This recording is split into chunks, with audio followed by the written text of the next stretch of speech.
Tumitindi lalo ang soccer fever ngayong papalapit na ang FIFA World Cup sa Canada. Nakausap po namin ang ilang Filipino-Canadian pro athletes ukol dito sa gitna ng tumataas na interes sa sport.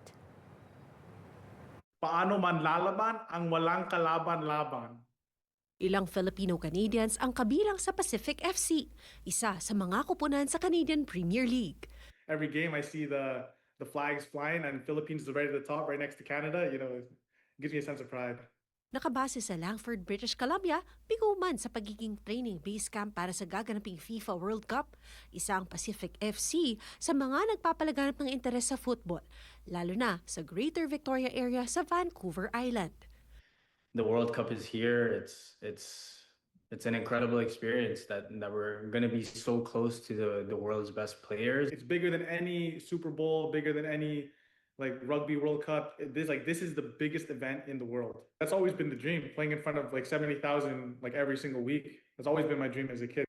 Si Matthew Baldissimo, dati nang nakapaglaro para sa national soccer team ng Pilipinas, Ascals. Pangarap din daw niya na makapaglaro sa FIFA balang araw. We had this one game in Iraq and it was in front of 70,000 fans. And so now when I used to get nervous for games, but now when I come play even with these games, it's not really you can't really get nervous because it's so much less people. But 4 na taon pa lang daw siya, nag-iensayo na sila ng kanyang kuya Mark sa bahay. Nakasama niya rin dati ang kanyang nakababatang kapatid na si Michael sa Ascals. Ngayon, magkatunggali na sila dahil kabilang naman ito sa Cavalry FC. I think it's an advantage, honestly. Just because every time we went to go train or something or went to go play, it was I got to be better than these other guys that are also my brothers. And we also had a bet growing up of who would be the first to debut as a professional player. I'm proud to say I won that bet. Si Aidan Daniels naman, natubong sursugon ang ina. Nasubukan na dating lumahok sa Tokyo Olympics 2020. Inspirasyon din daw niya ang kanyang pamilya na patuloy na sumusuporta sa kanya.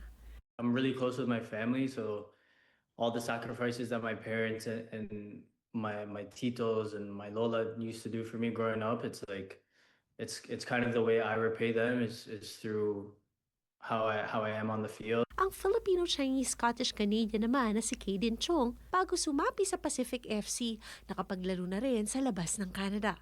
Nahasa raw siya sa Germany. I got that opportunity to go over there and experience that, and it was very eye-opening. It was the first time I had lived away from home and on my own. Nagagalak raw silang lumalawak ang interes ng mga tao sa laro. Payo nila sa mga batang nahihilig din sa soccer? But if you have a dream, then you have to put everything into that. Sometimes you think of that as a dream and not necessarily an achievable goal. But if you care enough about something and you enjoy doing it and you have that passion for it and you're willing to put in work and effort for it, anything is possible.